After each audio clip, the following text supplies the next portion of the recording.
आपने वो चीज तोड़ी है भारत की मेजॉरिटी यंगस्टर्स तोड़ना चाहते हैं, मिडिल क्लास ट्रैप। हम मिडिल क्लास ट्रैप के ऑपोजिट बिजनेस ही क्यों रख रहे हैं? एक अप्रेजल साइकिल में मैंने ऑप्शन दिया था कि आपका जितना अप्रेजल हुआ, whatever portion you don't want to take in cash, उसका double company will give you in ESOP। एक या दो बंदों ने खाली मुझे पूछा कि अच्छा हमें करना है। अगर वो लिया होता वो 10 कम से कम अभी 1-1.5 करोड़ होता। हम बहुत सेफ्टी साइड पे सोचना चालू कर देते। बैरियर एक बार टूट गया तो फिर बंदा लिमिटलेस हो जाता है।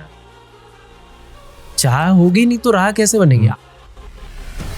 कौन सी चीजें हैं जो सोची और वो हुई? मैंने बोला मैं नेक्स्ट ईयर 100 करोड़ का सिक्योरिटाइजेशन करूंगा। एक बंदे जो मेरे बाजू, करना पड़ेगा, बोलेगा तो फिर तो जो कितना किया होगा? कितना? अराउंड 140 करोड़।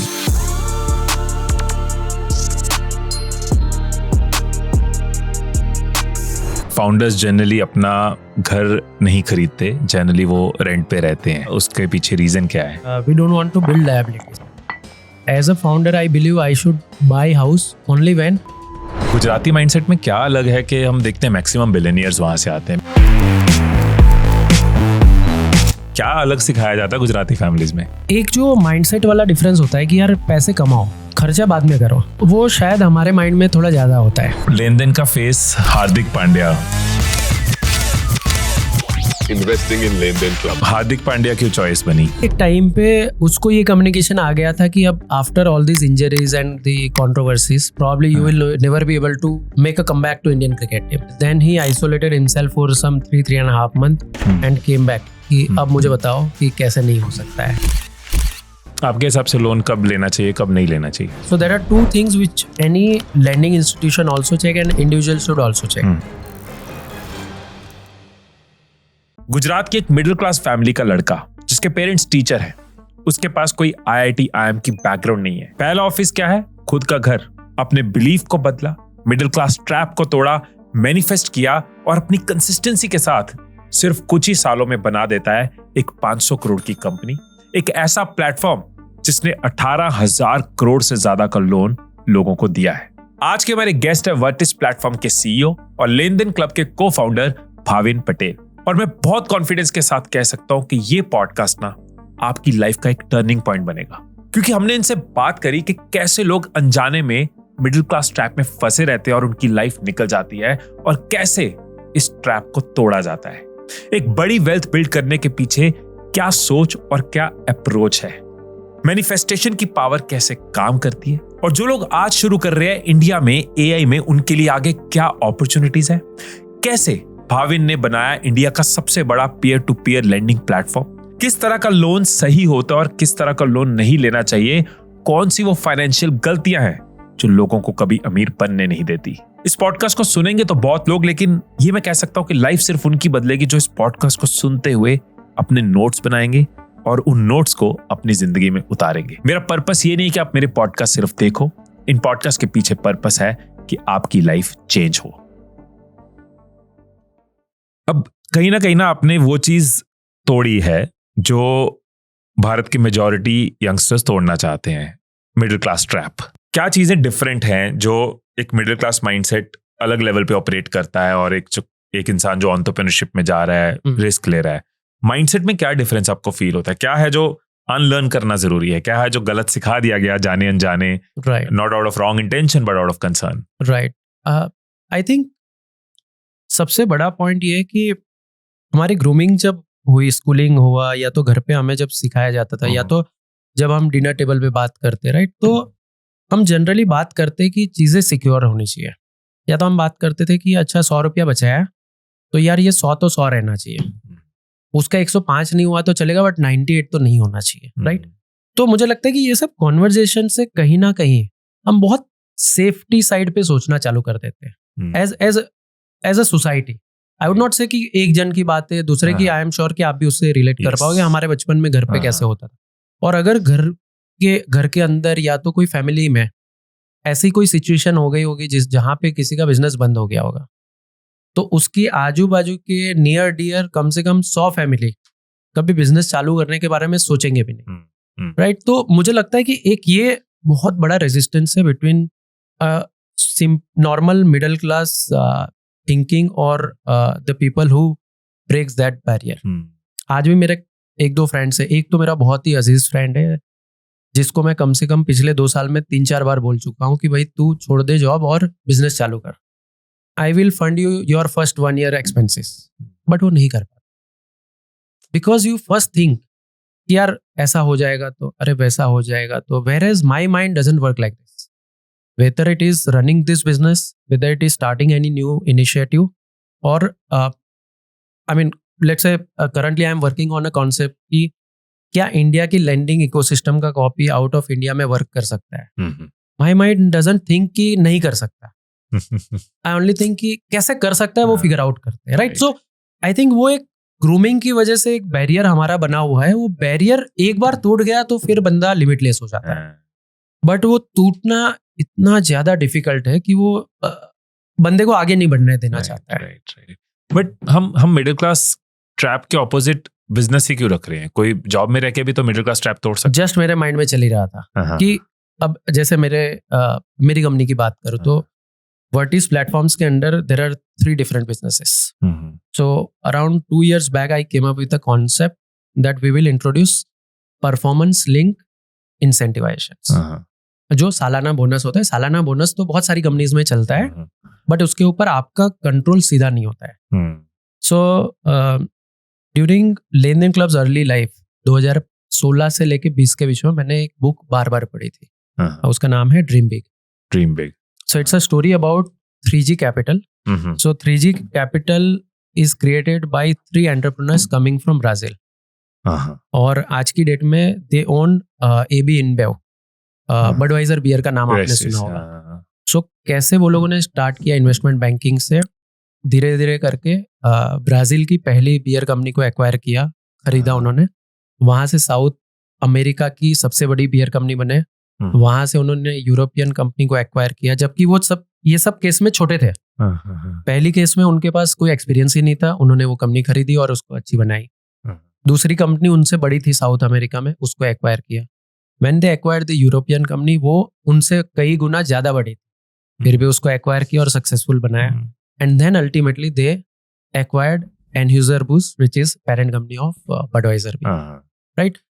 उन्होंने बहुत सारे बिजनेस मॉडल्स ट्राई किए थे और उसमें से कुछ वर्क किए थे, जिसमें से एक मॉडल ये था। I was just keep thinking about कि कैसे इसको इम्प्लीमेंट कर सकते हैं। बहुत साल लगे मुझे भी सोचने में और कैसे उसको बिजनेस में लेके आए। बट जब मैंने एक टीम में एक्सपेरिमेंट किया, I saw the fantastic result, because see you are not entrepreneur और a founder, but you can be driven by some large results. तो लार्ज रिजल्ट क्या है कि यार अगर मैं बिजनेस इतना बड़ा करता हूँ तो डेफिनेटली मेरा करियर ग्रोथ तो ऑटोमेटिकली आ जाएगा क्योंकि मैंने ये किया, बट उसके साथ साथ there is a huge monetary benefit which is linked to it, कि अगर पॉसिबिलिटी 100 रुपया कमाने की है और आप अगर 300 कमा सकते हो तो फाइंड आउट करो। अगर 300 पे पहुंच गए तो from whatever profit we generate we share some portion of it. Successful हो गया, अमेजिंग रिजल्ट्स। मैंने लास्ट ईयर उसको लॉन्च किया मेरे अदर टीम्स में, सारे teams. Now the whole company works on PLI। Nice. जब मैंने लॉन्च किया तो सबसे पहला सवाल क्या है कि बात तो सब सही है, PLI से हमें लग रहा है, सपोज कोई एग्जांपल देता हूँ कि मैं 1000 रुपया एक्स्ट्रा कमा सकता हूँ इससे, और मुझे लगता है मेरे में पोटेंशियल है और मैं कमा भी लूंगा। लेकिन प्रॉब्लम यह है कि मेरा जो क्वार्टरली वेरिएबल है, जो पूरे साल का 80 रुपया है, क्वार्टरली मैं 18 से 20 कमाता हूँ, यार वो तो चला जाएगा। This is a you are not able to see the upside of almost 10 times and you are still concerned about a short term issues. Now ये मैंने एक पहले एग्जांपल में आपको एक बिजनेस और एम्प्लॉय के माइंडसेट से बताया, और ये एम्प्लॉय का ही बात है, बट इट्स अ माइंडसेट कि मैं आज भी मेरे हाथ में क्या है, मेरा शॉर्ट क्या है। तो क्या आप रेडी हो 10 गुना आगे बढ़ने के लिए by taking some risk, or you still want to be happy with 60-70, right? तो अब ये होता है ऐसा, और बहुत बार होता है, एंड आप कहीं पे भी जाओगे you will see this similar kind of mindset कि यार कैश आज हाथ में मिल रहा है क्या। और इंडिया के अंदर तो आपके पास बहुत सारे फाउंडर्स आते होंगे, तो आपने उनसे भी सुना होगा कि किसी को ESOP पे कन्विंस करना इज लाइक मतलब वो गुजराती में कहावत है कि लोड़ा ना चना चावा, मतलब घोड़ा होता है, घोड़ा चने सबसे ज्यादा खाते हैं, बट चने को अगर आयरन के चने उसको दे दिए, लोखंड के चने दे दिए तो वो चबा पाएगा क्या? उतना डिफिकल्ट टास्क है किसी को ईसॉप के ऊपर कन्विंस करना। जबकि लॉन्ग टर्म में ईसॉप्स, मतलब अगर स्टोरीज देखें वेस्ट में कितनी स्टोरीज हैं, बिल्कुल ओवरनाइट लोगों की लाइफ चेंज हुई है, बट लोग नहीं एक्सेप्ट करते। क्यों नहीं एक्सेप्ट करते? यार जो भी हो वो तो जब होगा तब होगा, आज मुझे क्या मिल रहा है। एंड सो एक अप्रेजल साइकिल में मैंने ऑप्शन दिया था टीम को कि आपका जितना अप्रेजल हुआ, whatever portion you don't want to take in cash, उसका double company will give you in ESOP. पूछो कितने लोगों ने एक्सेप्ट किया होगा? बताओ। मैंने लगभग उस टाइम पे 18-20 लोगों को ऑफर किया था। एक या दो बंदों ने खाली मुझे पूछा कि अच्छा हमें करना है। बाद में मैंने किया नहीं कि भाई 2 लोग के लिए हम कुछ बनाएंगे नहीं, but only 2 people. They are still with us, but only 2 people showed, and there are other people also there. Out of 20 मेरे हिसाब से अभी भी 7-8 लोग टीम में है, but not everybody could imagine. अगर वो लिया होता तो बिलीव मी, अगर तब किसी ने 5 लाख के स्टॉक्स लिए होते तो 5 का 10 मिलता, वो 10 कम से कम अभी 1-1.5 करोड़ होता। बट आज क्या मिला यार, 2 लाख नहीं, 5 लाख मिल रहा है ना, छोड़ दो। Very true. तो इससे वो जो बात हमारी चल रही थी कि it's not just businessman and employ, जो ये ट्रैप से निकलना या एक्स्ट्राऑर्डिनरी माइंडसेट है, वो जॉब करते हुए भी आप उस ट्रैप से निकल सकते हो, बिजनेस करते हुए भी निकल सकते हो। बात माइंडसेट की है, बात आपके प्रोफेशन की नहीं।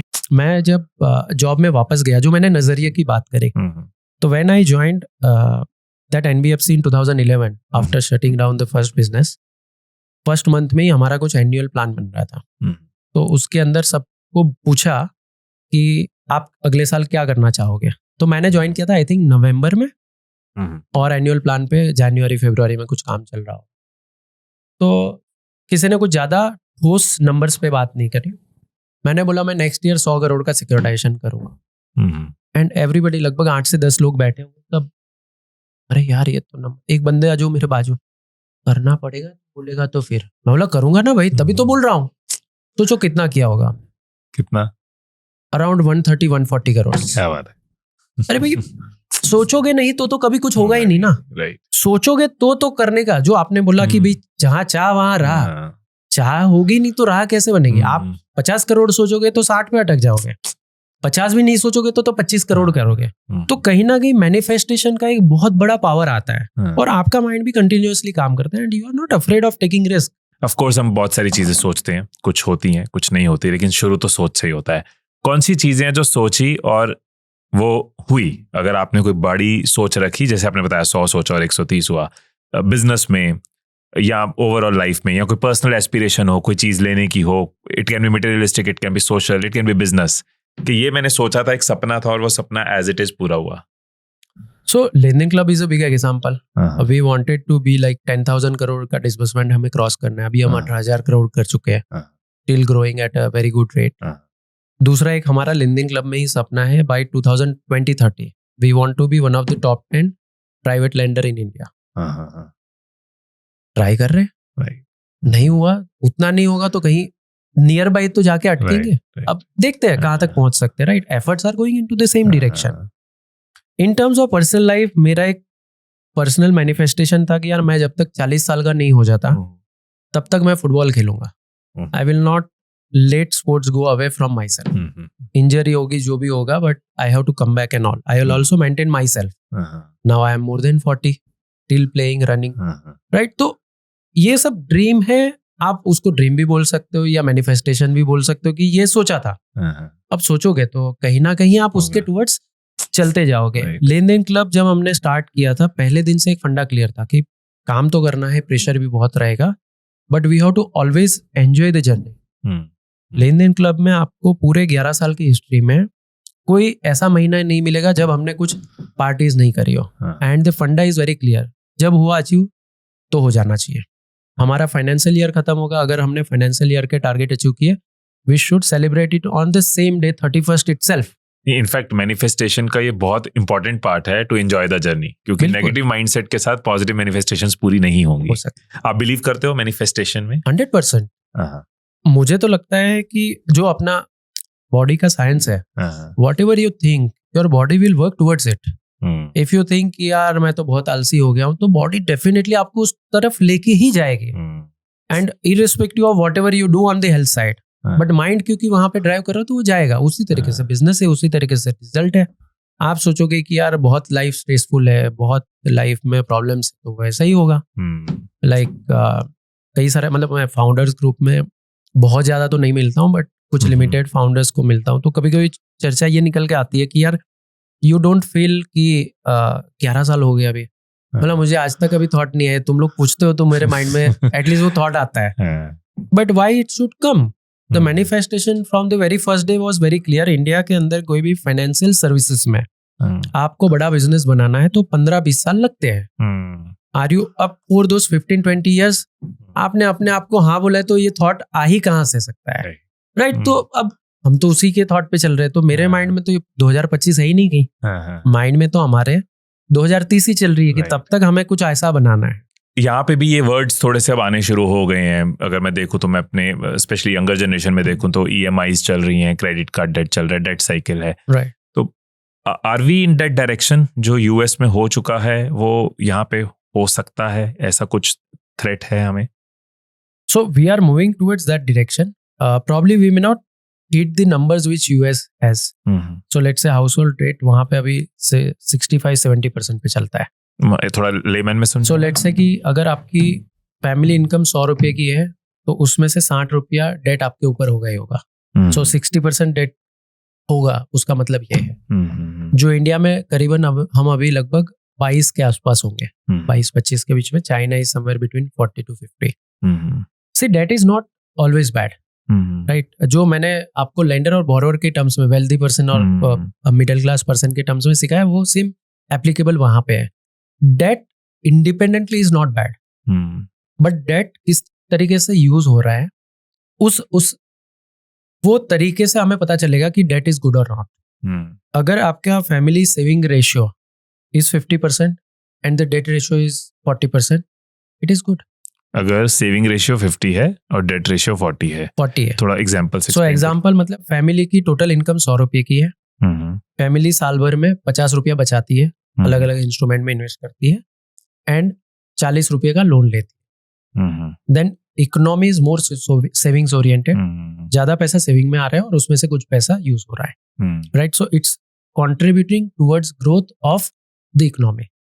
जब ये साइकिल रिवर्स होना चालू हो जाती है, जहाँ पे जो इन्वेस्टमेंट ड्रिवन थॉट प्रोसेस है वो कम होने लग जाती है। तो मान लीजिए ये सेम रेशियो ऐसा हो जाए कि 100 रुपये की फैमिली की इनकम है, सेविंग्स 20 रुपये का हो रहा है और डेट 50 रुपये का हो रहा है, then it gets into wrong direction. मतलब 50 डेट में जा रहा है, एज इन EMI जा रही है, कि 50 का डेट रेज हो रहा है? रेज हो रहा है। तो 20 रुपये की सेविंग हो रही है और 50 रुपये की डेट हो रही है, तो there is a mismatch in the, जो कि ग्रेजुअली साइकिल बन जाएगा, स्पाइरल बनेगा और प्रॉब्लम क्रिएट कर सकता है, और इट्स अ माइंडसेट इश्यू है जो मुझे लगता है कि शायद इंडिया में उतना जल्दी नहीं आएगा, because our thought process in terms of saving और हमारा जो एक कल्चरल एस्पेक्ट है, it's very different than the US economy and very different than European economy also. हमारी फैमिली वैल्यूज अभी भी काफी है, and if you do not lose those family values और कल्चरल वैल्यूज, तो शायद हमारा सेविंग्स ओरिएंटेशन US जैसा कभी नहीं होगा। We will always keep saving some money for the bad day. Right, क्योंकि when I travel to US तो मुझे बहुत कॉमन ये नजर आता है कि लोग फंसे पड़े वाले अप्रोच नजर आती है, स्पेशली यंगस्टर्स में बहुत ज्यादा, कि बस वो साइकिल एंड ट्रैप का हिस्सा है और पूरी लाइफ इसी पे गवर्न कर रही है। Correct. I see Indians traveling, right? I see Europeans traveling, but Americans में मैंने हमेशा देखा बूढ़े होकर ट्रैवल कर रहे हैं, बिकॉज जवानी सारी डेट में निकल गई। Correct. And it's a wrong cycle to be, but unfortunately that is how the whole life cycle is created in that country. And India के अंदर जो आपने पॉइंट बताया कि क्या हमारे यंगस्टर्स में भी वो वर्च्यूज दिख रहे हैं, तो थोड़े बहुत आ रहे हैं, but I think that is a change which is required also. अब आज से 15 साल पहले हम बात करते तो लोगों की लाइफ के एस्पिरेशंस नहीं थे। आज से 10 साल पहले हम बात करें तो इंडिया के अंदर 20,000 15,000 का फोन कॉस्टलीस्ट होता था और उसके ऊपर भी हार्डली कोई जाता था। आईफोन आई थिंक तब ऑफिशियली आ गया था, 10-12 साल पहले शायद ऑफिशियली नहीं था, लोग खरीदते जरूर थे बट ऑफिशियली नहीं था, और आया उसके बाद भी कई साल तक लोग उसको नहीं खरीदते थे। I think whatever change happened after 2019-20 after covid, that change. So लोगों की लाइफ की एस्पिरेशंस बढ़ रही है, विच इज गुड, क्योंकि एस्पिरेशंस नहीं होगी तो एम्बिशंस नहीं आएगी, एम्बिशंस नहीं होगी तो ग्रोथ भी नहीं आएगा. So it is good for the economy and the individual also कि आजकल के यंगस्टर्स एस्पिरेशनल है यार, नहीं यार ये तो अच्छी चीज करनी चाहिए. 25 साल की उम्र में I want to go for the first road trip which is a good ambition. अब उसके लिए पार्टली सेविंग्स कर रहे हैं और पार्टली लोन ले रहे हैं, it is okay. If he is doing it from own savings, it is amazing. If he is doing from complete loan, it is not good. तो अलग अलग तरीके से उसको देखा जा सकता है. तो aspirations are not bad, it is required. तभी जाके इंडिया एम्बिशियस बनेगा, इंडिया तभी जाके नई नई चीजें और बनाएगा. एंड अब जो मूवमेंट इंडिया में चल रही है पिछले 4-5 साल से, जो स्टार्टअप में बूम आ रही है, बिजनेस साइड पे भी लोग नए नए इनोवेशन कर रहे हैं. Our patent numbers are going up. People are focusing on creating IP, whether it is technology side, manufacturing side, सब जगह पे. तो ये एम्बिशंस बहुत जरूरी थी और वो आ रही है. तो debt itself is not bad, अच्छा है. अप टू सर्टेन परसेंटेज लोगों को लेना भी चाहिए, पता भी होना चाहिए, तभी जाके उसको रिस्पॉन्सिबली यूज भी करेंगे. It is only problem if it happens on one sided, कि लोग सिर्फ डेट ले रहे हैं, सेविंग्स की बात नहीं कर रहे हैं, या तो डेट समझे बगैर ले रहे हैं और उसके अंदर फंसे, जो अभी तक मुझे नहीं लग रहा है कि वैसा कुछ. What is different Gujarati mindset में? क्या अलग है कि हम देखते हैं मैक्सिमम बिलियनियर्स वहां से आते हैं, मैक्सिमम एंटरप्रेन्योर्स वहां से आते हैं, एंटरप्रेन्योर्स हर जगह से आते हैं, लेकिन maximum successful entrepreneurs Gujarati background से आते हैं. क्या अलग सिखाया जाता है गुजराती फैमिलीज में? यार मुझे वो तो देखो क्या सिखाया जाता है, वो तो मिक्सचर ऑफ 15-20 इयर्स है. बट एक जो माइंडसेट वाला डिफरेंस होता है कि यार पैसे कमाओ, खर्चा बाद में करो, वो शायद हमारे माइंड में थोड़ा ज्यादा होता है. So if I compare with any other company like I know Sindhi, I have few Sindhi friends, तो उनका थॉट ऐसे ही चलता है कि यार पहले कमाना है, फिर उसका खर्चा कर सकते कि नहीं कर सकते वो सोचते हैं, राइट. तो मुझे लगता है कि गुजराती फाउंडर्स या तो बिजनेसमैन या तो एंटरप्रेन्योर्स जो होते हैं, उनका माइंड पैसा कमाने के ऊपर ज्यादा फोकस होता है कि भाई बिजनेस आप बिल्ड कर रहे हो तो प्रॉफिट के साथ होना चाहिए. तो इसीलिए शायद ट्रेडिशनल बिजनेस भी आप देखोगे तो वहां पे भी इंडिया के लेवल पे जितनी भी कंपनियां बहुत प्रॉफिटेबल है, वो भी आपको कंट्रोल्ड बाय गुजराती मिलेगी. एंड शायद ये कल्चर फिर बन जाता है होल ऑर्गेनाइजेशन में. एंड दूसरा मुझे लगता है कि एक थॉट प्रोसेस जो मेरा खुद का भी है कि यार साथ में बिल्ड कर रहे हो आप. It is not about I want to make money, it is like make money for everyone. आपका तो बन ही जाएगा साथ में, right. So you think about share holder, you think about people who are with you. Capable नहीं है, आपको नहीं रखने तो अलग बात है, बट जो है आपके साथ या तो जो रह सकते हैं, उनके बारे में आप हमेशा साथ में लेके चलो. तो ये मुझे लगता है कि थोड़ा डिफरेंट वर्च्यू है जो आपको हर लोकेशन के लोगों में नहीं दिखेगा. Maybe because of our geographical location and we used to do trade with African countries, gulf countries and other countries for so long time. शायद ये हुआ होगा कि भाई साथ में जो लोग काम करते हैं उनका भी ध्यान रखना आपका काम है. बट ये कॉमन ट्रेड आपको हर एक गुजराती कंपनीज में दिखेगा. ये भी हो सकता है कि भी काम काफी कराते हैं या तो काम भी काफी मांगते हैं, but at A same time ये भी एक थॉट आपको कॉमन मिलेगा. बहुत बार ऑडियंस के साथ जब कभी इवेंट पे जाता हूँ तो ये क्वेश्चन आता है कि हम IIT IIM से नहीं है, हम टॉप B स्कूल से नहीं है, टॉप टेक कॉलेज से नहीं है, तो एक अंडर कॉन्फिडेंस रहता है कि हम तो जिंदगी में कुछ कर नहीं पाएंगे, राइट. जहां तक मैंने पढ़ा आप IIT IIM इस तरह के कोई टॉप B स्कूल से नहीं हो, बट आपने एक बड़ा स्टार्टअप स्टार्ट किया और एक इतना अच्छा प्लेटफॉर्म बनाया.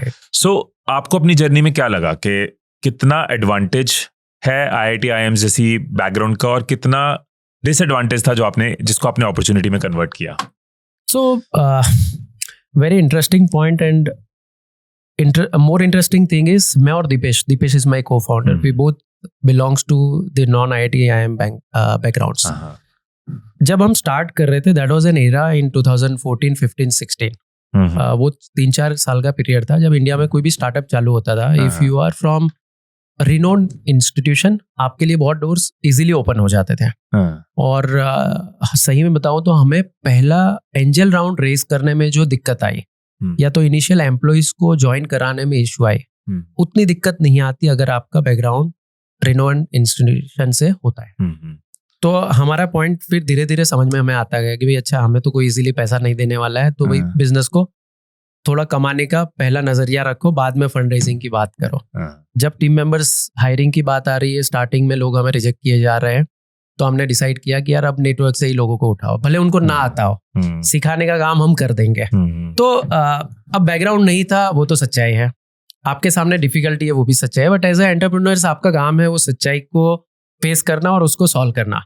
बट मुझे लगता है कि अब वो नजरिया उतना सॉलिड नहीं रहा है। पिछले 4-5 साल की अगर मैं बात करूं या तो अब मैं बात करूं, definitely there was some bit of fairness also why people used to treat it like अगर आप आईआईटी से आईआईएम से हो तो ये बेटर है। तो मैं ये नहीं बोलूंगा नजरिया पूरा गलत था, बट ये नजरिया डेफिनेटली गलत था कि आप अगर वहां से नहीं हो तो आपके साथ बात नहीं करनी चाहिए, तो देखना नहीं चाहिए, अरे छोड़ दो यार उतना मजा नहीं लग रहा है, राइट। वो बहुत फीलिंग बेस्ड चीजें आती थी। तो बट ये नजरिया अब पिछले 4-5 सालों में बहुत बदला है और उसके बहुत कई डिफरेंट फैक्टर्स है, इंक्लूडिंग बिजनेस के शोज होना, इंक्लूडिंग एआई का आना, इंक्लूडिंग कि अब नॉलेज बहुत इजीली हर जगह पे पहुंच रहा है, तो लैंग्वेज बैरियर नहीं रहा। आप उतनी पॉलिश्ड इंग्लिश नहीं बोलते हो तो कोई फर्क नहीं पड़ता, मैं आज भी नहीं बोलता हूँ, राइट। आपकी थॉट प्रोसेस ज्यादा इंपॉर्टेंट है, आप क्या बिल्ड कर रहे हो, आप प्रॉब्लम कैसे सॉल्व कर रहे हो, वो ज्यादा इंपॉर्टेंट है। तो हमारे लिए वो चैलेंज अलग थी जिसको टैकल करने में हमारे साल स्टार्टिंग के 1-2 साल चले गए। किस तरह के चैलेंजेस उस टाइम पे फेस हुए? जैसे मैंने बताया कि when we were going for fund raising, तो इनिशियल ही हमारा ना हो जाता था। एंड जब हमने एंजल फंड रेज किया उस टाइम पे भी एंजल प्लेटफॉर्म वेंचर कैटलिस्ट नाम से है, इफ यू नो। तो वेंचर कैटलिस्ट के जो अपूर्वा शर्मा जी थे, उन्होंने मुझे बोला कि यार भाविन तुम अपनी स्ट्रेंथ के ऊपर फोकस करो, तेरा और दीपेश का स्ट्रेंथ क्या है। तब तो हम 2 मैन आर्मी थे। तो बोले यार तुम लोग है ना एग्जीक्यूटर हो। जब बिजनेस स्टार्ट हो गया था and when we were raising this capital we were almost 10-12 months old in this system. बोले यार तुम दोनों ही बोरोवर्स को लेके आते हो, तुम दोनों ही प्लेटफॉर्म बनाते हो, तुम दोनों ही लेंडर्स को कन्विंस करते हो, तुम ही लोन डॉक्यूमेंट बनाते हो, तुम ही वेरीफाई करते हो, तुम ही फ्रैंकिंग कराते हो, तुम साइनिंग कराते हो, चेकबुक भी तुम ही बनाते हो कस्टमर की। तो तुम्हारे अंदर एक एग्जीक्यूशन का पावर है और ये करते करते P2P इकोसिस्टम में तुम 40-50 लोन डिसबर्स कर रहे हो। It's a very big thing. So say that we are 2 executors who know how to execute. And believe me, उसके बाद हमने जितने भी राउंड फंड रेज किया हमारी डेक का स्टार्टिंग पॉइंट वही होता था। और मैं आज भी प्राउडली बोलता हूँ कि वी आर एग्जीक्यूटर्स। आप मेरी आज की भी टीम में देखोगे तो आपको बहुत ज्यादा पॉलिश लोग नहीं मिलेंगे।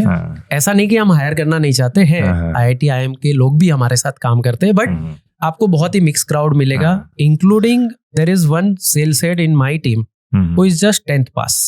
अच्छा, डजंट मैटर, पॉइंट इज तू कर सकता है, ओके करके दिखा। And that guy is like हमारे साथ 3-3.5 साल काम किया, छोड़ के गया, वापस आया और पिछले 3 साल से काम कर रहा है। And now he has a different ambitions कि यार जो अप्रिशिएशन एक भाविन, दीपेश और उनकी टीम से मिला मुझे एज अ एग्जीक्यूटर, वो बहुत सारी जगह पे आपको अप्रिशिएशन नहीं मिलेगा, because everybody looks at you in a different lenses. तो ये बहुत छोटी चीजें थी। और जो मैंने स्टार्टिंग का फेज बताया कि हम ये बोलते थे कि हम 2 फाउंडर्स है, मेरा ये बैकग्राउंड है, दीपेश का ये है, या लोग खुद ही लिंक्डइन पे जाके चेक कर लेते थे, तो उनको इंटरेस्ट नहीं आता था, बिकॉज एवरीबडी थिंक्स कि यार आईआईटी से होगा, एम से होगा तो फंड रेजिंग करना आसान होगा, कंपनी ही आगे जाएगी, ये लोग को तो स्ट्रगल होगा, कोई पैसा नहीं देगा। तो it was across the board. तो आप टीम बनाने में स्ट्रगल करोगे, आप फंड रेज करने में स्ट्रगल करोगे तो होगा क्या, राइट। तो it was a mix of so many things, but हमें उससे कोई फर्क नहीं पड़ रहा था। हमारा काम था कि अच्छा जो प्रॉब्लम आ रही है उसको सॉल्व करो और आगे बढ़ो। तो अगेन 20-year-old अगर इस टाइम पे ये पॉडकास्ट देख रहा है, एआई में क्या अपॉर्चुनिटी है उसके लिए, क्या वो कर सकता है कि यार मुझे भाविन ने बताया कि यार तुम्हारे पास अपॉर्चुनिटी है, तुम्हारे पास फ्यूचर है, बट एक डायरेक्शन उसके लिए क्या हो सकती है, एक क्विक ब्लूप्रिंट क्या हो सकता है कि वो मेहनत करने के लिए रेडी है, वो तपस्या करने के लिए रेडी है, बट उसको इस अपॉर्चुनिटी में राइड करना है, राइट। तो मुझे लगता है कि AI can be used in any of the service industry as well as manufacturing industry. Service industry में उसका यूज हो सकता है to replace the existing inefficiencies. अब कॉलिंग इंडस्ट्री को ले लो, कॉलिंग इंडस्ट्री के अंदर लोग काम करते हैं but calling efficiency is not very high, so can AI help?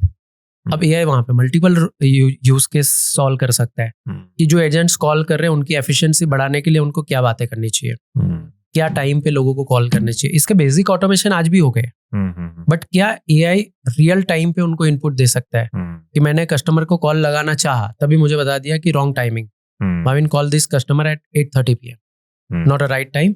जब मैं कॉल लगाने गया बता दिया कि ओके ये कस्टमर को ये 3 पॉइंट पे ही आपको बात करनी है। पिछली बार अगर डिले कॉल है तो पिछली बार ये बोरोवर ने डिले किया था तो 22 तारीख को पे किया था, तो आप 21 तारीख को ही कॉल करो, क्योंकि उसकी 2-3 बार की हिस्ट्री यही सेम बता रही, right? So these are the intelligence layer which we can add. थोड़ा बहुत इसके ऊपर काम हुआ है, but there is a huge work which can be done, and these are the technology जो सिर्फ इंडिया के लिए नहीं है, ये ग्लोबली यूज हो सकती है। We have mind, we have basic infrastructure, and government is also subsidizing usage of GPUs as well as tokens. तो मुझे लगता है कि if somebody is 20 years old and looking for कि AI use case क्या हो सकता है, he can bring it in any use cases, including government के use cases हो, including manufacturing. अभी कल मुझे yesterday I was in one event, I was moderating a panel, और उसके बाद एक बच्चे ने सवाल पूछा, मेरे हिसाब से 20-22 साल का ही होगा, कॉलेज का ही बच्चा था। He is working on mineral water. He is trying to build a mineral water in such a way कि वो आपकी बॉडी के लिए क्या मिनरल्स की जरूरत है उसके हिसाब से बनेंगे, और उसके लिए वो प्री टेक पे काम कर रहा है कि आपकी बॉडी को वो चेक करेगा और बताएगा कि आपकी बॉडी में ये चीजों की कमी है, तो आपको ये मिनरल्स के साथ पानी पीना चाहिए। And I don't think he was belonging to any metro city, he would be from some tier 2-3 cities. उसने ये सवाल भी पूछा, जबकि पैनल का डिस्कशन टॉपिक बिल्कुल अलग था, but he had courage to discuss. After panel he came met me, I said कि ठीक है, तुझे अगर कोई सवाल है तो मुझे भेज देना, I will respond back, but think of how you will use AI in doing it. तो फिर उसने मुझे समझाया कि AI सिस्टम कैसे वो लोग आइडेंटिफिकेशन में यूज कर रहे हैं, but I am saying see it's a huge opportunity and it's not a Indian problem, it's a global problem. आज तक की इंडिया की जो तकलीफ रही है कि हम हमेशा ग्लोबल सॉल्यूशंस को लेके आते हैं और इंडियनाइज करते हैं, but now we have opportunity to build Indian solutions and make it globalized. पूरा तरीका बदल सकता है, and India also has a less adoption friction. अगर चाइनीज कोई कंपनी इस तरीके की प्रोडक्ट लेके आएगी तो उनसे वेस्टर्न कंट्रीज 10 सवाल पूछेंगे, बट फॉर इंडियन कंपनीज उतने सवाल नहीं आएंगे, राइट? तो I am saying we can use AI in all possible technologies to simulate, to do the faster process, faster the cycle of tech product development also, right? तो हर एक business के अंदर आप यूज केस उठा के बना सकते हैं। हमारे लेंडिंग बिजनेस में ही इतने सारे 100 यूज केस होंगे, but the person has to think about कि what is the problem and then what is the solution. Speaking of AI, आपके फील्ड में, आपके काम में हाउ AI का कैसे इम्पैक्ट आ रहा है, आप AI को कैसे यूज कर रहे हो? तो मल्टीपल डोमेन है। मतलब मुझे पर्सनली ये लगता है कि नेक्स्ट 2-3 इयर्स में AI will be the thing जो हर एक टेक्नोलॉजी कंपनी का मेन पार्ट होगी, नॉट जस्ट साइड प्रोजेक्ट और थोड़ा बहुत यूसेज करना। एंड उसमें भी जितनी टेक्नोलॉजी ऐप बेस्ड कंपनी है उनके लिए ये बहुत ही इंपॉर्टेंट एस्पेक्ट हो जाए, because whatever development you are doing today, all that will go to AI models, and you will be able to create so many co-workers जो आज की डेट में आपको रिक्रूट करके यूज करने पड़ते हैं, राइट? बट आपको लोग लगेंगे जो ये AI co-workers के ऊपर काम करेंगे।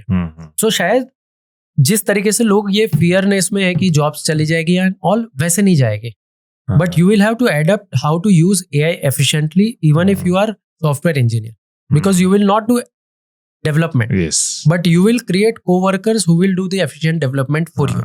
तो आपकी efficiency 10 गुना हो जाएगी compared to what it is today, just within next 18 to 24 months. But your job role will change. So technology team में पूरा change हम expect कर रहे हैं. In AI team, the way it is happening, the old technique of building models based on ML thought process, that will change at least 18% in next 2 years time period, and it will go to prompt based models and not ML based models. Though both has their own pros and cons, but that is where I am seeing the future.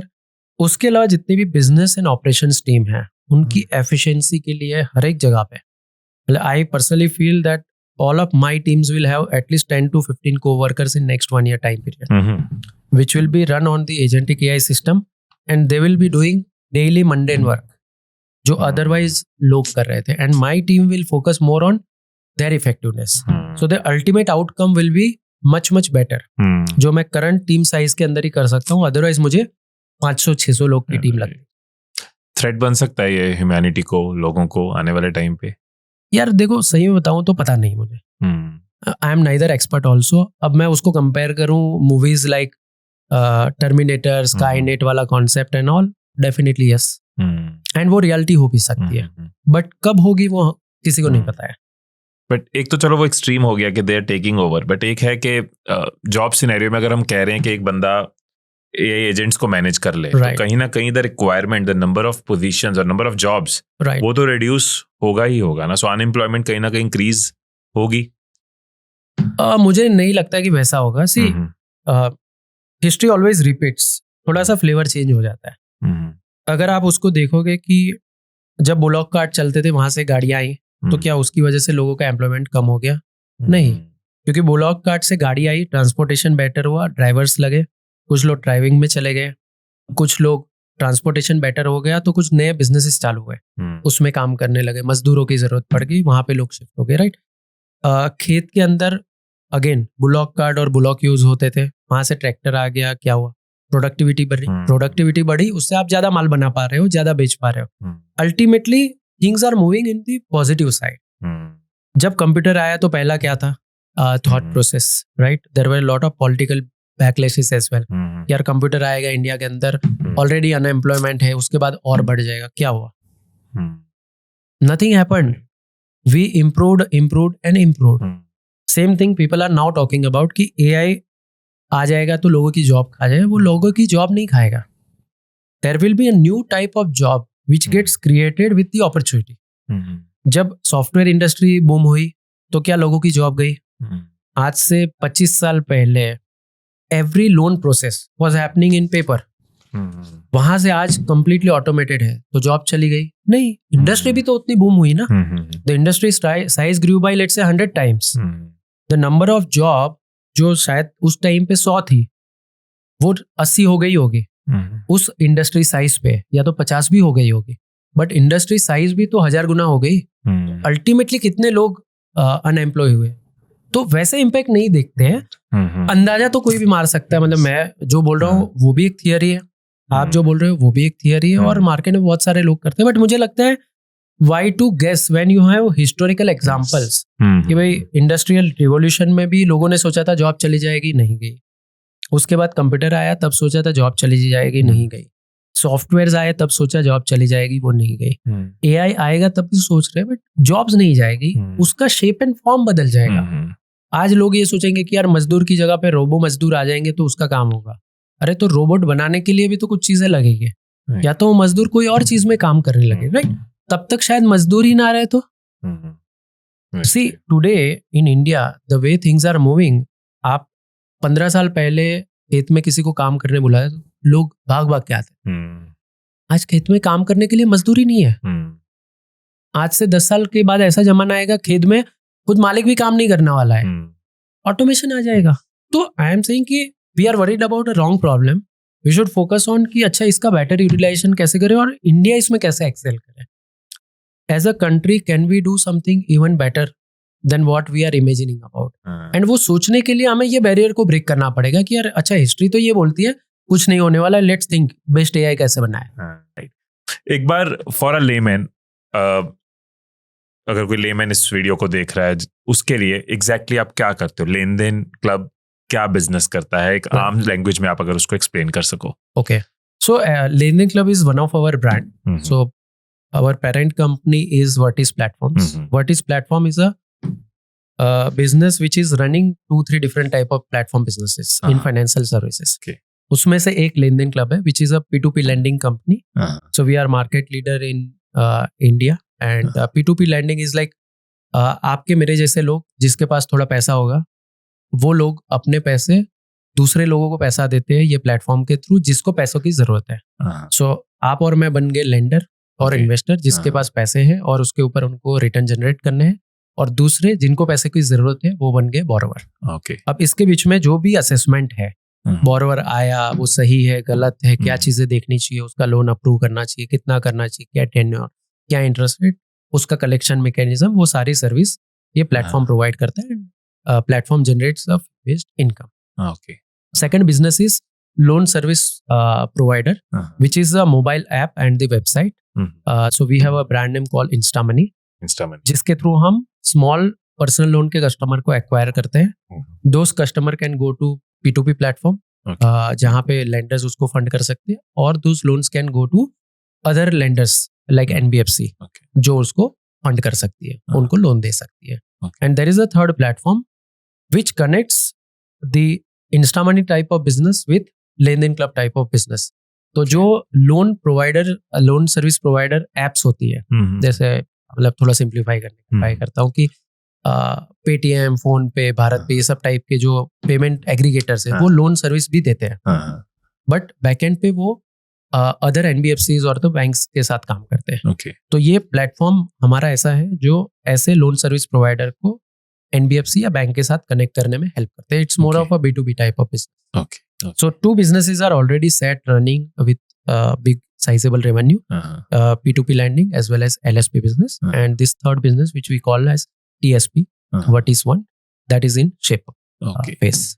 P2P is peer to peer, है ना? Peer to peer lending. Okay, right. अब जिस stage पे आप हो तो अब challenge नहीं है लेंडर्स, लेकिन मैं जाना चाहूंगा शुरुआत में जब आपने ऐसा कुछ सोचा, और उस वक्त बोरोवर्स तो फिर भी आ जाएंगे, थोड़ी सी अवेयरनेस करो, पैसा लेने वाले आ जाएंगे, बट पैसा देने वाले कैसे उनको कन्विंस किया अबाउट समथिंग लाइक दिस, उनका ट्रस्ट कैसे जीता, शुरू के एक्सपीरियंसेस क्या थे? तो इनिशियल डेज में ये वाली जर्नी कैसी थी, लेंडर्स को समझाना, लेंडर्स को लाना, लेंडर्स का पैसा लगवाना?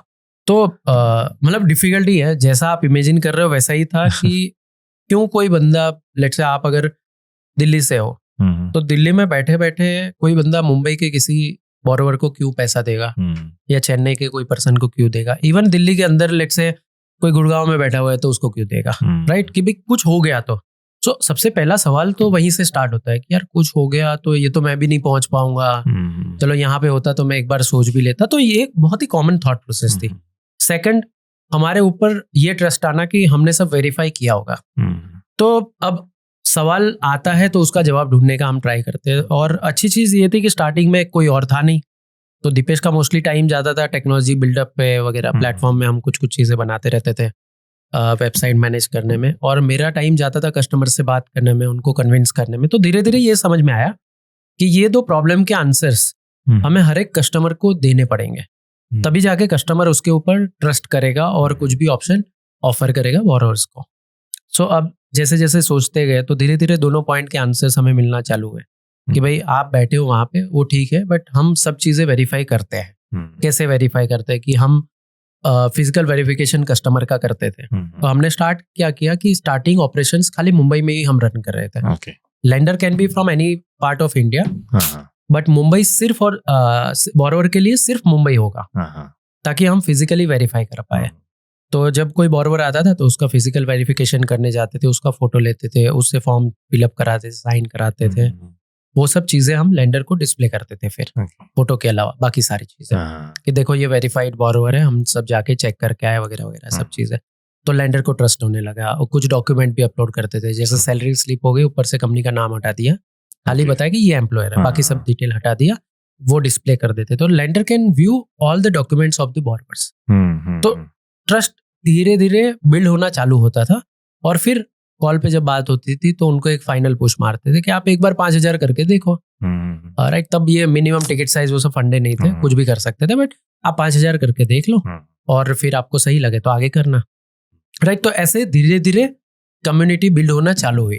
तो पहले तो स्टार्टिंग में ट्रैफिक ही नहीं था, फिर ट्रैफिक आया, फिर कस्टमर आए, हर एक कस्टमर को फॉलो अप करते थे। रोज शाम का मेरा रूटीन था कि सबसे बात कर लेना, जिन्होंने बोला उनको फॉलो अप कर लो वगैरह। एंड कोई CRM तो था नहीं, तो एक्सेल के ऊपर सब मेंटेन करो वगैरह, सब चीजें चलती रहे। ट्रैवल कर रहे हो तो अगर पूरा दिन ट्रैवल कर रहे हो तो आप ट्रेन वगैरह में हो तब बात कर लो वगैरह चीजें, बट वो भी डिसिप्लिन के साथ करते जाओ। तो धीरे धीरे पाइपलाइन बिल्ड होना चालू हो गई, and then we got 3-4 lenders जो आप बोल सकते हो कि हमारे लिए उस टाइम पे भगवान थे, जिन्होंने कम से कम 30-30, 40-40 लोन में 5-10 हज़ार लगाया होगा।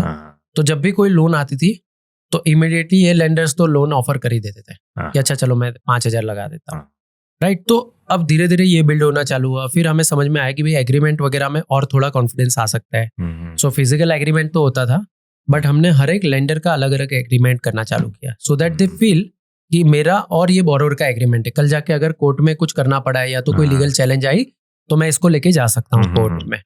वो हमने करना चालू किया, फिजिकल चेक साइनिंग करना चालू किया।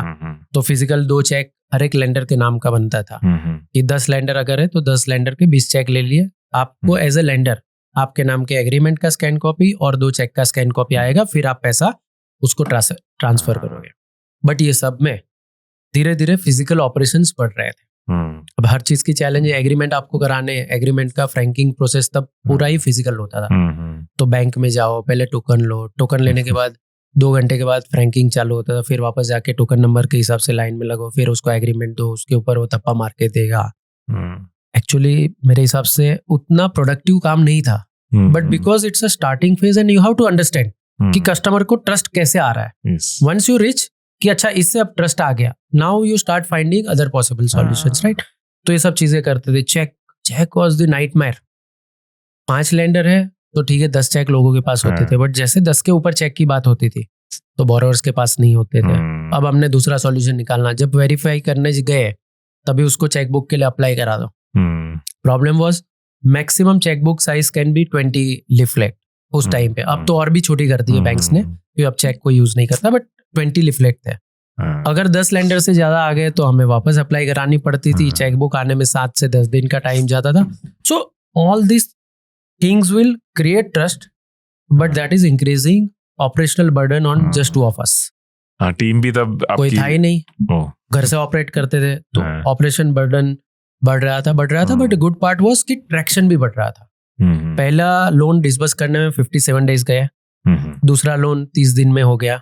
पहले महीने में 0 लोन थे, अगले महीने 2 लोन किए, धीरे धीरे 7-8 महीने में हम 10-15 लोन पे पहुंच गए। तब तक हमें थोड़ा सा ये लग रहा था कि शायद हमें एंजल फंडिंग छोटा मोटा अमाउंट मिल जाएगा तो फिर हम टीम बिल्ड कर पाएंगे वगैरह करेंगे। तब तक मेरा कजिन आ गया था तो थोड़ा वो काम कर लेता था।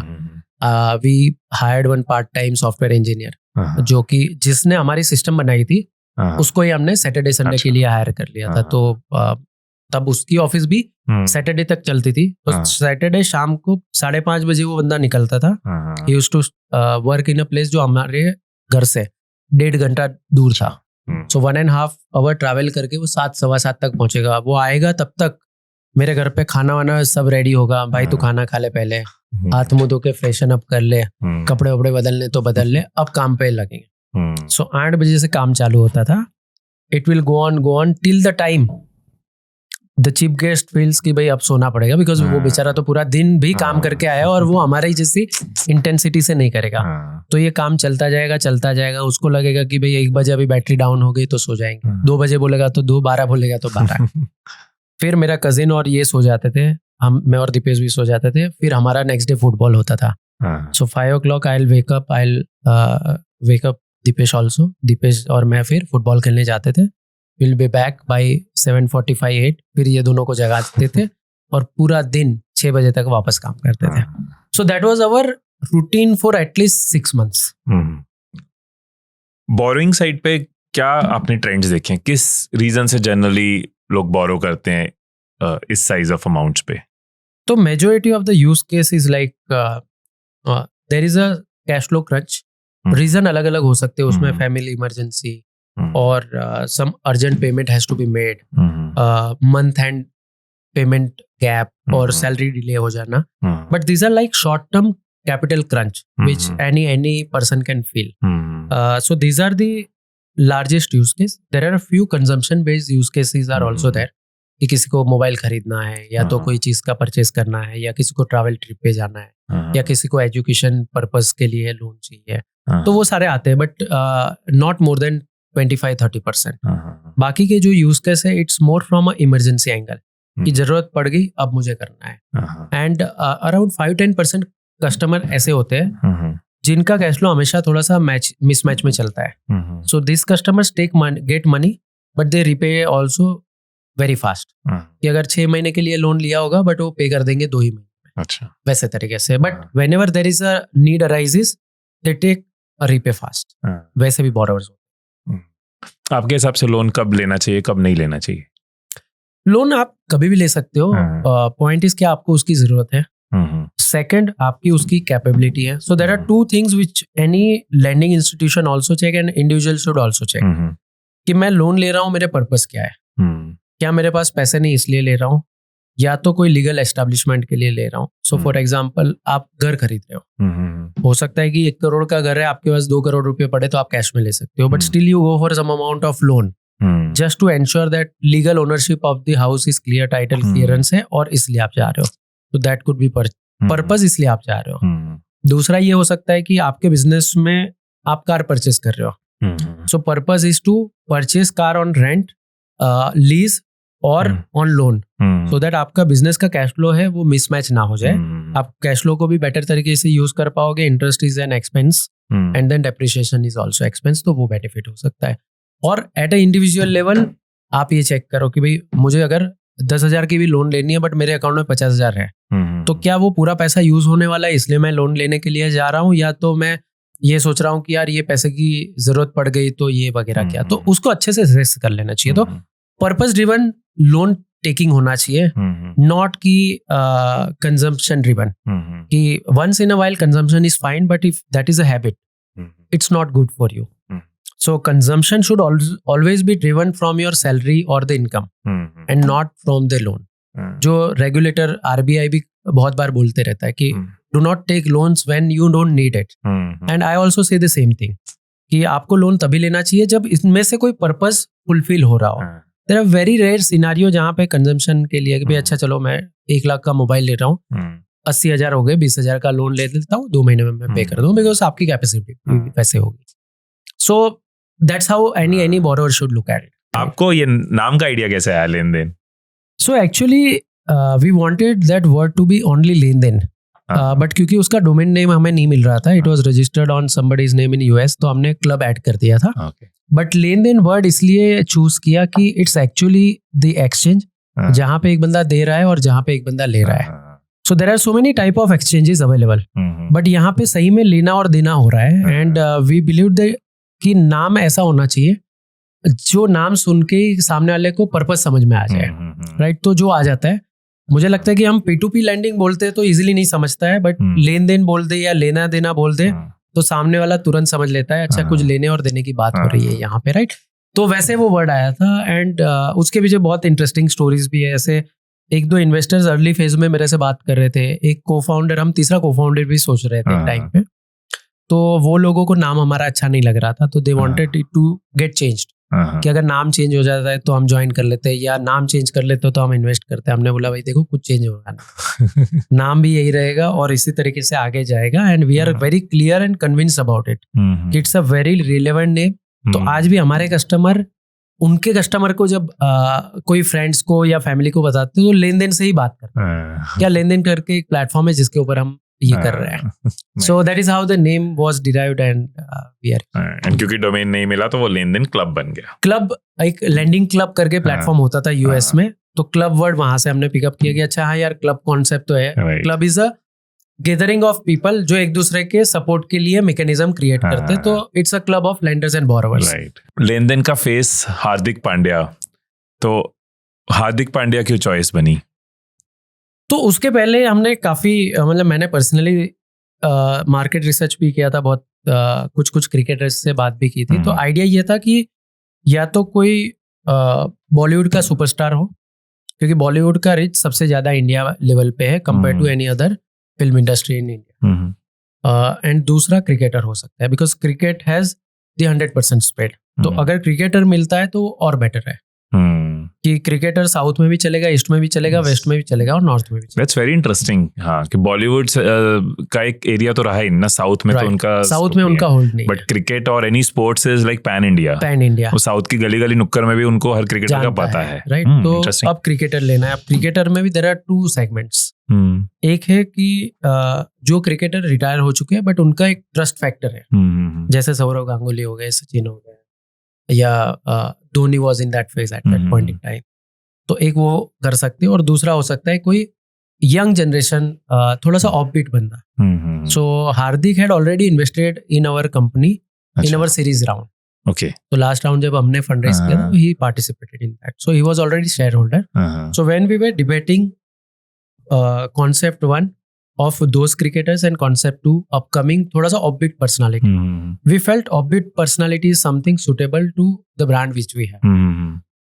And then we discussed with him that you want to do it वगैरह वगैरह सब चीजें कैसे कर सकते हैं, why I feel so and all. Then we also felt the same way like what he got convinced. तो इसलिए फिर association बना and we did. And I also wanted to get some brand face to understand how it works for the company. क्योंकि मैंने भी कभी मेरे life में इस तरीके का कोई ब्रांडिंग कैंपेन किया नहीं था, तो I also wanted to understand how it works, how it doesn't work, what are the area we should be cautious about next time. So we took a limited budget and tried it out. We had lot of learnings. बहुत सारी चीजें अच्छी भी हुई, कुछ चीजें miss भी हुई, कुछ चीजें हमें रियलाइज भी हुई कि फ्यूचर में हमें करना है तो क्या करना है. So next time when we go for a big brand face, then we'll do it in a very different way. क्या plus minus थे having a brand face? So likewise, you get big brand face, you spend money in getting the brand face, then you spend money on production. If you do not have at least 10 times of that budget to spend in the market to take that brand and ad campaign to your consumers, it will not work for you, and it's not worth investing that much time. Right, क्योंकि सबसे ज्यादा time तो इसी में चला गया, बाद में तो उसको यूटिलाइज करना है, तो वर्थ नहीं है. दूसरी चीज, एवरी कंपनी और एवरी ब्रांड की लाइफ में एक स्टेज आता है जहां पे आपको इस तरीके की कैंपेन की जरूरत पड़ती है. तो सपोज हमने जो मेजरमेंट किया था हमारी ब्रांड लाइफ साइकिल में, the day we will have daily transacting user of 1 lakh numbers on LenDen club platform, that is a day when you should spend money like this. क्योंकि ओवरऑल आपका जो बजट है वो लगभग 30-35 करोड़ 40 करोड़ चला जाएगा, including production, brand face and then the advertisement campaign. जब तक आप वो बेस पे नहीं पहुंचे हो, आपके बारे में लोग उतना जानते ही नहीं. It is not worth spending money. And आपने कई सारे स्टार्टअप का ये सुना भी होगा कि किसी ने 50 करोड़ का कैंपेन कर दिया, किसी ने 100 करोड़ का कर दिया, बट एक्चुअली बिजनेस में तो वैल्यू आया नहीं. तो इसलिए नहीं आता है because there is no sizable number of people or a crowd which already know your brand or they have already heard about it. When they have heard, you have now hammered by multiple ad campaigns. Now they will get converted. So awareness पहले हो तब आप star value लाके उसको consideration से conversion पे ले. Right. Suppose वही एग्जांपल तो मैं बताऊं कि 1 लाख ट्रांजैक्टिंग यूजर मतलब इंडिया लेवल पे लगभग 2 से 2.5 करोड़ लोगों को लेन देन क्लब के बारे में पता होगा, जो आज नहीं है. 2 से 2.5 करोड़ लोगों को पता होगा. All these are digital customer. अब मैं जब एड कैंपेन कर रहा हूँ तो उसमें से कम 50% लोग मेरी एड को मल्टीपल टाइम देखेंगे ये बजट में, तब जाके वो कन्वर्ट नहीं हुए, बट अब कन्वर्ट हो गए. And then I see multiplier effect on my user numbers. जो डेली ट्रांजैक्टिंग यूजर है, लेट्स से 1 लाख है, तो अगले 6 महीने के अंदर वो 3 लाख हो जाएंगे. बट वो स्किल तब आएगा जब आपकी ये प्री कंडीशन सेट है. तो दोनों चीजों का हमने फिर कैलकुलेशन लगाया, समझा, and then we set a benchmark for us कि जब यहाँ पे पहुंचेंगे तब करेंगे. तब तक आप दूसरे तरीके से अपनी ब्रांडिंग करते जाओ. राइट. ये बहुत इंपॉर्टेंट है. पहले भी किसी से सुना था कि अगर 100 लगा रहे हो किसी स्टार वैल्यू पे, तो आपके पास 1000 होना चाहिए उसको एम्पलीफाई करने के लिए. अगर आपके पास 200 है, आपने 100 स्टार को दे दिया, 70 तो आपका लग जाना, 50-60 तो उसके प्रोडक्शन में. और तो एम्पलीफाई तो हुआ ही नहीं, सिर्फ आपको पता है कि आपके पास वो ब्रांड एम्बेसडर है. Right. Nice, interesting. Personality wise कैसा था हार्दिक पांड्या के साथ काम करना? Better than what I imagined. So he had a quite good understanding about financial market. अच्छा. Plus securitization का जो मेरा initial phase था. So that phase he had idea about the global market issues and the securitization, which I generally do not expect from a sports personality. जो नहीं होता है. Second, in terms of discussion, we had a long chat because he belongs to Baroda and I am from Ankleshwar. It's like 1 hour distance from both the places. तो काफी सारा upbringing भी हमारा similar था. So we met over half an hour discussion to decide कि भाई करना है नहीं करना है. But that lasted for almost 4 hours and next day he had a match and all. But it was a very good conversation. Understood. I also had this first experiment जहाँ पे मैं कोई स्पोर्ट्स पर्सनालिटी के साथ इतना discussion कर रहा हूँ. कभी मिल गए, हाई हेलो हो गया, वो सब चीजें चलती रहती है, but not in depth discussion about how it works. I also got lot of understanding about how the Indian cricket team works, how the selection happens, what are the different areas of problem areas for a sportsman. Injuries कैसे impact करती है, किस तरीके से different way में चीजें govern होती है IPL लेवल एंड ऑल. तो it was a good conversation. I also got a lot of understanding about things which I don't know about. कोई ऐसी एक चीज जो एकदम आपके लिए शॉक कर रही हो या रिवीलिंग रही हो उस टाइम पे? जैसे मुझे पता चला कि एक टाइम पे उसको ये कम्युनिकेशन आ गया था कि अब after all this injuries and the controversies probably you will never be able to make a comeback to Indian cricket team. And then he isolated himself for some 3.5 months, worked heavily on his physics and came back कि अब मुझे बताओ कि कैसे नहीं हो सकता है. And I think after that incident, जो बीच में I think 6 महीने का brief period था, when he was not part of any of the format, he came back and he came back with like very strong personality. उसके बाद he joined the Gujarat Titan team. I think they went till final. He came to Mumbai as a captain and all. तो वो सारे change थे जो काफी different थे compare to what he was earlier. तो वो मेरे लिए मुझे नहीं पता था कि ऐसा कुछ हुआ था. And he was told and then he took isolation 3.5 month के बाद अचानक से वापस आया एंड एवरीथिंग गॉट चेंज्ड. तो वो भी एक फाउंडर जैसी जर्नी है. Only difference is he is one man army and we are like 350 man army. आपकी मैं एक रील देख रहा था, उसमें था कि फाउंडर्स जनरली अपना घर नहीं खरीदते, जनरली वो रेंट पे रहते हैं, राइट? क्या उसके पीछे रीजन क्या है? आई थिंक मतलब मैं जैसे सोचता हूँ it's because we don't want to build liabilities. We want to be completely focused on building the business and not to spend any energy or thoughts on financial liability, because the more financial liability you have, your risk appetite goes down. So as a founder, I believe I should buy house only when I have full capacity to pay in cash.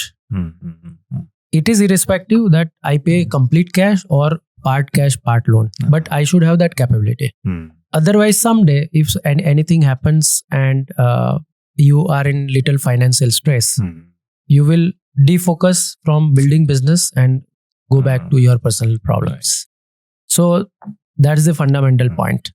दूसरा मुझे ये लगता है कि while you are in a building phase, you don't know where you are going to settle down with the office area or have office city, right? Sometimes you start from Mumbai, end up being in Bangalore or vice versa or other cities.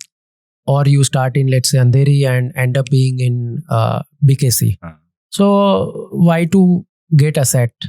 As a founder, I would want to be not more than 10-15 minutes from the office so that I have to spend less commute time. So those were the two fundamental things which I feel is very relevant for any founder. And hence I said that. एक situation जैसे आजकल war time चल रहा है, war in the news, panic होता है, panic situation है. इस तरह की सिचुएशंस में, वॉर जैसे टाइम पे, पैनिक सिचुएशंस में लोग किस तरह की फाइनेंशियल गलतियां कर जाते हैं जो नहीं करनी चाहिए? आई थिंक डिसीजन बहुत जल्दी चेंज कर लेते हैं wherever they have invested money, whether it is stock, mutual fund or P2P lending or any other instrument. So first human reactive action is अरे यार मार्केट गिर रहा है तो पैसे निकाल लेते हैं, पता नहीं कहाँ पे जाके अटकेगा. और शायद आपने कहीं और से भी सुना होगा कि human is always bad with own money, क्योंकि आपको हमेशा लगता है अरे मेरा पैसा चला गया तो या तो कम हो गया, तो इसलिए आप उसके साथ गलत ट्रीटमेंट कर लेते हो कि अच्छा 20% डाउन है ना, बट मैं डाउन साइड बचा लेता हूँ. आप ये नहीं सोच रहे हो कि 20% डाउन पे आपने निकाल तो लिया, बट अब आप कभी एंट्री ही नहीं कर पाओगे, right? So in a longer term ups and down happen, cycle comes and go, growth always happen. And मेरे हिसाब से अभी वर्ल्ड ग्रोथ लेवल पे कोई चैलेंज फेस नहीं कर रहा है. There are so many South East Asian countries, India, African countries which are still there to grow economy in double digit. They'll be able to do that for next few years. And of course South American countries are also there, right? तो global level पे ऐसा growth के साथ कोई issue उतने बड़े level पे नहीं है. नाउ साइक्लिकल चीजें आएगी, आप उससे डिस्ट्रैक्ट होके अपने पैसों का पोजीशनिंग चेंज कर देंगे, कहीं पे आपने पेनल्टी पे कर दी, कहीं पे आपने लॉसेस कर दिया, तो उसका लॉन्ग टर्म में आपको बहुत लॉस होगा. एंड मैंने मेरे रिलेटिव्स में भी बहुत सारे ऐसे स्टॉक मार्केट के इन्वेस्टर्स देखे हैं जिन्होंने 2008 की क्राइसिस में पिक टाइम पे पैसे निकाल लिए, आज तक वो इन्वेस्ट नहीं कर पाते, बिकॉज वो जो डर एक बार माइंड में आ जाता है. अगर उन्होंने नहीं निकाले होते तो वो पैसे आज 15-20 गुना होते हैं, बट पॉइंट इज निकाल दिए. तो and that is how wealthy people also treat their money, that is how fund managers treat their money ki it's okay, these are cycles, we don't need to be bothering ourselves about these cycles. तो मेरे हिसाब से एक common man ये cyclical impact से काफी drive हो जाता है, और उसमें मुझे लगता है आप सोशल मीडिया की वजह से और इम्पैक्ट आती है कि आप न्यूज चैनल चालू कर रहे हो, वॉर की बातें चल रही है, आप इंस्टाग्राम पे जाओगे हर दूसरी रील उसकी होगी, आप फेसबुक पे जाओगे वही दिखेगा, आप ट्विटर पे जाओ वही दिखेगा, आप यूट्यूब ओपन करोगे वहां पे उसकी वीडियो चल रही है, राइट? तो एक जो साइकोलॉजिकल इम्पैक्ट होती है, आप ये सोचना चालू करते हो यार वॉर तो बहुत जबरदस्त हो रहा है, कुछ तो बहुत बड़ा होने वाला है, राइट? एंड हो गया तो मैं क्या करूंगा, but you then keep aside your sane understanding कि जब इंडिया के अंदर कोविड जैसी इतनी बड़ी सिचुएशन हुई थी, कितना इम्पैक्ट आया था और एक साल के बाद क्या हुआ था, राइट? तो बट अब रिटेल इन्वेस्टर और the individual always does not get into this kind of sane thinking when there is a pressure, right? तो इसीलिए अपने मनी को उस टाइम पे गलत तरीके से ट्रीट कर लेते हैं, take wrong decisions and take wrong calls. तो मेरे हिसाब से कुछ उतना एक्शन नहीं लेना चाहिए, and this is definitely not a good time. अगर आपने एक्शन आज से 4 महीने पहले ली होती तो अलग बात है, right now it is not a time, so right now it is better to wait and watch how things are shaping up and all, and I don't think they require money also, that is the second aspect, that one you take decision in pressure, second is you don't require money. Are you going to spend that money today? Absolutely not. You have thought about 5 years 10 years horizon and you have kept that money, let it grow. Yes. आज नीचे जाएगा कल आ जाएगा, तो just be patient enough with your own money जो आप बाकी सब चीज में करते हो। Right. I think this takes me back to that thought कि जो मैंने बहुत लोगों से सुना है, especially investors and जो active traders हैं, जो profitable traders हैं, कि stock market is more about psychology and mindset, then comes technical and skill. तो ये उस टाइम पे इमोशन, वो ग्रीड, वो अपने पैसे के साथ जो अप एंड डाउन की डील करना, वो माइंडसेट स्ट्रांग होता है, फिर आपका स्किल सेट काम आता है। बिल्कुल, right, great. My last question to you, आज की डेट में आपके लिए सक्सेस की डेफिनेशन क्या है? What is Bhavin's definition of success? whatever goalpost we are setting up for us as a team, we are achieving it or not. So it keeps changing. Like it could be 1 year horizon, it could be 10-year horizon, and there could be 5 different goals which are being driven at the same time. But if we reach that goal, it's a success for us. So अपने notes देखो और बताओ आपकी top learning इस podcast में से क्या रही, और नीचे कमेंट्स में उसको जरूर शेयर करना, सो दैट एक दूसरे की लर्निंग्स हमें हेल्प करे इस पॉडकास्ट को रिविजिट करने में, रिवाइज करने में। और किन गेस्ट को आप इस पॉडकास्ट पे देखना चाहते हो? कौन सी आपकी प्रॉब्लम्स है जो मैं एक्सपर्ट्स को लाके सॉल्व कर सकता हूँ? कौन से आपके सवाल है जिनका जवाब मैं एक्सपर्ट से आपके लिए लेके आ सकता हूँ? मुझे नीचे कमेंट्स में जरूर बताना। पिछले 16 साल से मेरी videos, podcast, reels, training program, book, सबका एक ही पर्पस है, to help you move forward.